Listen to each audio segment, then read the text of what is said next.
कैसा होगा कलयुग के बाद का युग। वो कौन सी बातें हैं जो भगवान श्री कृष्ण ने महाभारत काल के समय में ही पांचों पांडवों को बता दी थी। उनके द्वारा बताई गई बातें आज बिल्कुल सच साबित हो रही हैं। दोस्तों, जब पांडव अपना सब कुछ युद्ध में हार कर वन की ओर जा रहे थे, तब उन्होंने भगवान श्री कृष्ण से पूछा था, हे प्रभु, हमें ये बताइए कि अभी जो युग चल रहा है इसके बाद कलयुग आएगा, लोग उसकी पहचान कैसे करेंगे। तब उनकी इस बात का जवाब देते हुए भगवान श्री कृष्ण ने ये सारी बातें बताई थी। जी हाँ दोस्तों, देखा जाए तो आज हमारी दुनिया अनेक रहस्यों से भरी हुई है। वर्तमान की बात करें तो शास्त्रों में लिखी हुई सारी बातें सच साबित हो रही हैं। पहले इंसान की औसत आयु 100 साल थी, जो लगातार घटते हुए 65 साल तक आ गई है। अब इंसान की औसतन लंबाई 5 से 6 फीट रह गई है। पानी का संकट धीरे धीरे बढ़ता चला जा रहा है। अभी पाकिस्तान का हाल तो आप लोग देख ही रहे होंगे। जिस तरह के वहाँ पर संकट आए हुए हैं, कहीं ना कहीं ये सभी बातें शास्त्रों में पहले से ही लिखी हुई हैं और अब धीरे धीरे सच भी साबित हो रही हैं। अब पॉल्यूशन के कारण हवा जहरीली हो रही है, जिसका असर धरती की गुणवत्ता और फसलों पर दिखाई दे रहा है। अब सवाल ये उठता है कि जब त्रेता युग में पाप बढ़ा तो भगवान राम ने अवतार लिया था। जब द्वापर युग में अधर्म हुआ तो कृष्ण ने अवतार लिया था। अब कलयुग धर्म की हर सीमा को पार कर जाएगा, तब आखिर कर क्या होगा।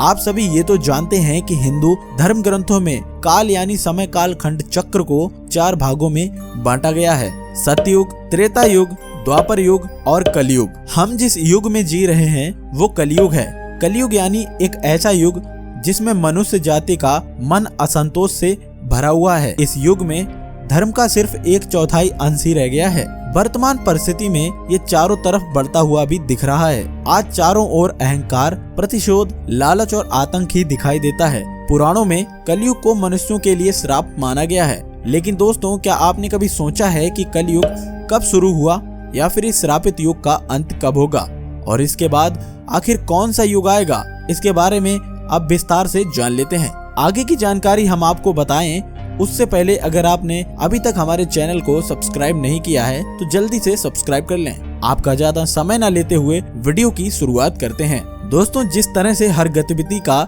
एक निश्चित समय होता है, उसी तरीके से युगों के परिवर्तन का भी एक निश्चित समय होता है। धार्मिक ग्रंथों के अनुसार वर्तमान समय में युगों के परिवर्तन का 22वां चरण चल रहा है। इससे पहले 21 चरण पूरे हो चुके हैं। माना जाता है कि युगों के इस परिवर्तन की क्रिया में अब कलयुग के समाप्त होने और सतयुग के आरंभ होने का समय आ गया है। लेकिन इस नए युग के आरंभ और स्वरूप के बारे में बताने से पहले आपको ये जानना बहुत आवश्यक है कि हिंदू धर्म ग्रंथों के अनुसार कलयुग का अभी प्रथम चरण ही चल रहा है और कलयुग का आरंभ 3102 ईसा पूर्व में हो गया था। कलयुग का काल 4,32,000 साल लंबा बताया जाता है और अभी कलयुग के केवल 5,123 वर्ष ही बीते हैं। अभी 4,27,000 वर्ष बाकी हैं। तो दोस्तों, इससे आपको ये तो पता लग ही गया होगा कि कलयुग अभी अपने चरम पर नहीं पहुंचा है। किंतु यदि आप जानना चाहते हैं कि कलयुग का अंत कैसा होगा तो आपको इसका उत्तर सनातन धर्म से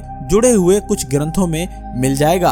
उन्हीं में से एक ग्रंथ है ब्रह्म पुराण और महाभारत, जिसमें कलयुग को लेकर ऐसी ऐसी बातें बताई गई हैं जिसको सुनने के बाद आप भी एक पल के लिए सोचने पर मजबूर हो जाओगे। ब्रह्म पुराण में जो बताया गया है, यही बात भगवान श्री कृष्ण ने महाभारत काल में पांडवों को भी बताई थी। उन्होंने बताया था कि जब कलयुग का अंत आने का समय होगा, उस समय मनुष्य की आयु महज 12 साल रह जाएगी और चारों तरफ अधर्म का साया होगा। मनुष्य धन का इतना बड़ा लालची हो जाएगा कि वह पैसे के लिए किसी भी इंसान को मारने तक को तैयार हो जाएगा। औरतों को बुरी नजरों से देखा जाएगा। पृथ्वी पर इतने अधर्म और पाप किए जाएंगे जिसकी वजह से पेड़ पौधे सूख जाएंगे और प्रदूषण के चलते लोगों को सांस लेने में भी परेशानी होगी। इसके अलावा हिंदू धर्म की पवित्र नदी गंगा 5000 साल बाद सूख जाएगी और बैकुंठ धाम वापस चली जाएंगी। धीरे धीरे सभी देवता पृथ्वी लोक को छोड़कर अपने निवास स्थान की तरफ चले जाएंगे। लोग पूजा पाठ और व्रत करना बंद कर देंगे। भाई भाई का दुश्मन हो जाएगा और बेटा अपने पिता को थप्पड़ मारेगा। बेटा माता को बुरी नजर से देखेगा। भगवान की पूजा की बजाय ढोंगी और पापी लोगों की पूजा की जाएगी। उस समय किसी व्यक्ति के मुंह से जो भी बात निकलेगी उसे ही शस्त्र समझ लिया जाएगा, अथवा कलयुग के चरम में मनुष्य की बोली इतनी खराब हो जाएगी कि वो जो अच्छा भी बोलेगा तो उसे भी बुरे तरीके से ही बोलेगा। इंसान पैसों का इतना अधिक लालची हो जाएगा कि थोड़े से पैसे होने के बाद वह खुद को सबसे शक्तिशाली समझने लगेगा और अपने दिखावे के लिए उन्हें खर्च करेगा।